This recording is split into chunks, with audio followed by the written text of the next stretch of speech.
News 24 తెలుగుకు స్వాగతం. నా పేరు యామిని. ముందుగా వార్తల్లోని ముఖ్యాంశాలు ఇప్పుడు చూద్దాం.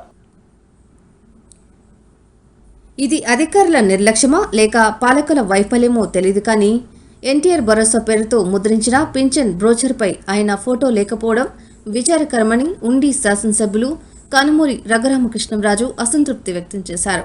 సోమవారం ఉండిలోని స్థానిక ఆర్యవైశ్య కళ్యాణ మండపం రోడ్లో పలువురు పెన్షన్ లబ్ధిదారులకు రఘురామ స్వయంగా పెన్షన్ అందజేశారు. అనంతరం ఆయన మీడియాతో మాట్లాడుతూ పింఛన్ పథకానికి ఎన్టీఆర్ పేరు పెట్టడం సంతోషకరమన్నారు. అయితే ఈ పథకం కోసం ముద్రించిన బ్రోచర్పై ఎన్టీఆర్ ఫోటో లేకపోవడం పట్ల ఆయన తీవ్ర అసంతృప్తి వ్యక్తం చేశారు. ఇలాంటి పొరపాటు పునరావృతం కాకుండా ఉండేందుకు మీడియా ముఖంగా ప్రభుత్వానికి తెలియచేయాలని ఆయన కోరారు.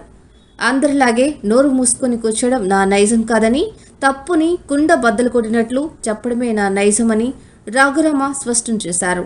వచ్చే నెల పింఛన్లు పంపిణీ నాటికైనా బ్రోచర్పై ఎన్టీఆర్ ఫోటో ముద్రించే విధంగా చర్యలు తీసుకోవాలని ఆయన విజ్ఞప్తి చేశారు.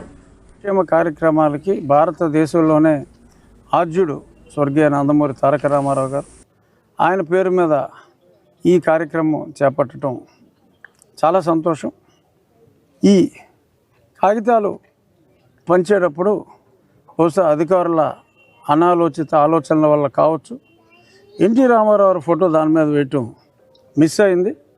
అది కేవలం అధికారుల తప్పిదం. రేపు వచ్చే నెల ఇచ్చేటప్పుడు మళ్ళీ ఏవైనా ఇటువంటి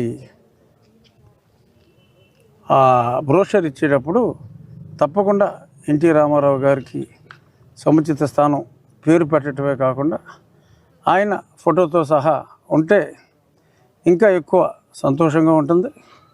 ఇది ఓన్లీ టెక్నికల్ ఎర్రరే అయినప్పటికీ కూడా ఎవరికాళ్ళు నోరు మూసుకుంటే చెప్పేవాడు ఉండడు కాబట్టి మళ్ళీ తప్పు జరగకుండా నేను గౌరవ ముఖ్యమంత్రి చంద్రబాబు నాయుడు గారికి పత్రికా ముఖంగా తెలియజేస్తున్నా.